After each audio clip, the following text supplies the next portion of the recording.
lot has happened over the last couple of days, so I thought I'd give you an update on all things to do with the Philippines.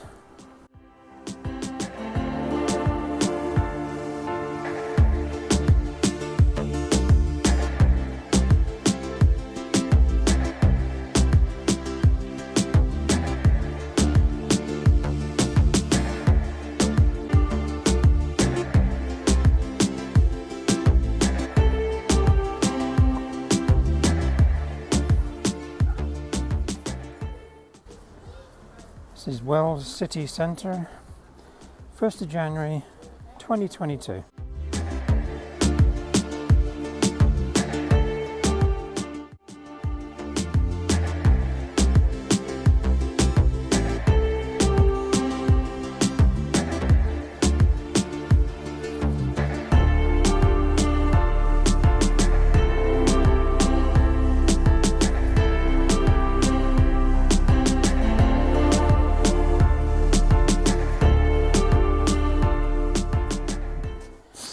So finally, after many months of paperwork, filling out forms, emails back and forward, we finally managed to get to the last stage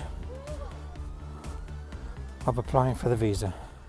Having finally had all my documents notarized and stamped, sealed, and then sent off to the British and European Commission, they all arrived back. Everything done in due course and was all present and correct, and these were then scanned and sent off to the Philippines.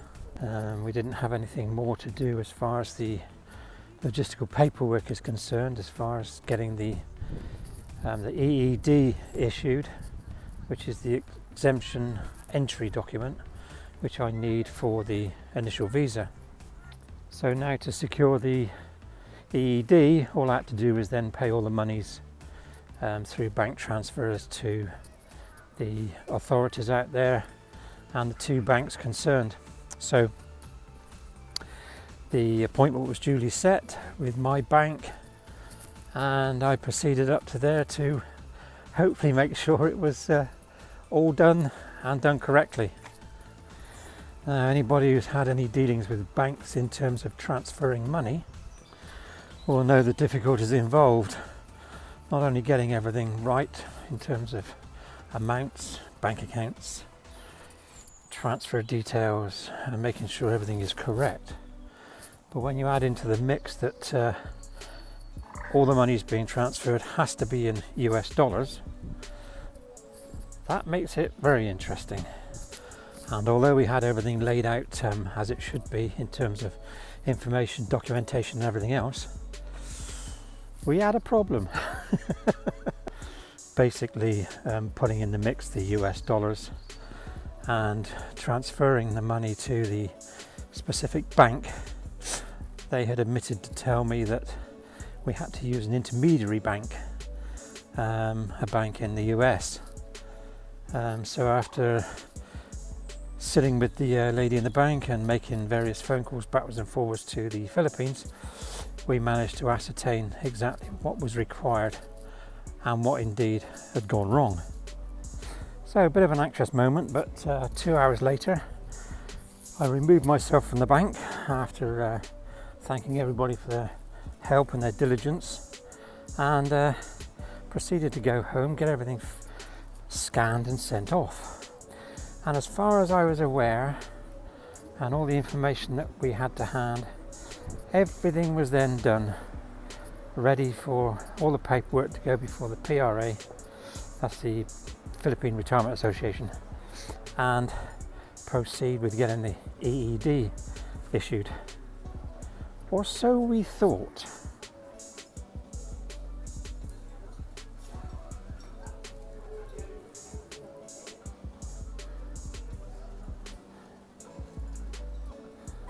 So I had an email back from Mary Rose saying that everything was in order, apart from the fact that the amount of money that was in my pension actually fell short on the PRA requirement. You can imagine the feeling that went through me, mass anxiety, knowing that all the way through this process my pension was well in excess of what they required. So I spent the next, I don't know, 20 minutes, 30 minutes going all through my paperwork and checking the necessary exchange rates and making sure they were correct. As I said before, it's difficult when everything is put into US dollars. But after another couple of phone calls backwards and forwards, it was found out, and I thought it would be, that the miscalculation was at their end, and after all the work of transferring everything into dollars, they hadn't transferred it into dollars at all. They'd left it in GBP, British pounds. Of course it was a mistake that shouldn't have been made, but you can't get too concerned when I knew that I was right and that they had miscalculated. So no point making a big thing of it, as long as it was all agreed that in this instant my figures were right and theirs were wrong. But at the end of the day, everything was okay. The monies transferred were okay. The amount in the pension was more than okay, and I then had an email later on that afternoon to say that everything had been sent off to the PRA, everything was in order, and I would be hearing from them that the documentation EED has been sent to the Philippine embassy in London, and I can go up there and make an appointment and collect my visa. This was maybe a bit of a long-winded way of explaining to you what's been going on, but I thought it was important that for anybody else that's thinking of doing it, cross the T's, dot the I's, never accept anything that you are sure is wrong, and go with your own beliefs. This is what I did, and thankfully it all turned out absolutely perfectly. So we're on track. I now have to just wait, as I said just now, but the plans are that I'll get the EED, my visa, and I will then book my flight to Manila. Hopefully that will be in early March. I'll get everything done with that PRA visit to the authorities, and then it's just a case of getting that flight to Manila. Then after arriving in Manila and doing any quarantine that needs to be done, hopefully by then there won't be any, but there may be, who knows, I don't know. But we get over to Manila, we have the SRRV, that's the retirement visa meeting with the PRA, which really should be just a rubber stamped affair. I then have to return back to the UK to go to the embassy in London and have my tourist visa transferred to a retirement visa. Once I've got that in my hands, we're all good to go. So as I said earlier, we've managed to get all the paperwork done. The logistics and everything else is now complete. It's a long drawn out process. It's not speedy, but if I can be of any help, if you have any questions about the SRRV, just send me a comment in the comments below, and I will try and answer them for you. I'm no great expert, but having done it, I am at least experienced in going through the process of getting it done.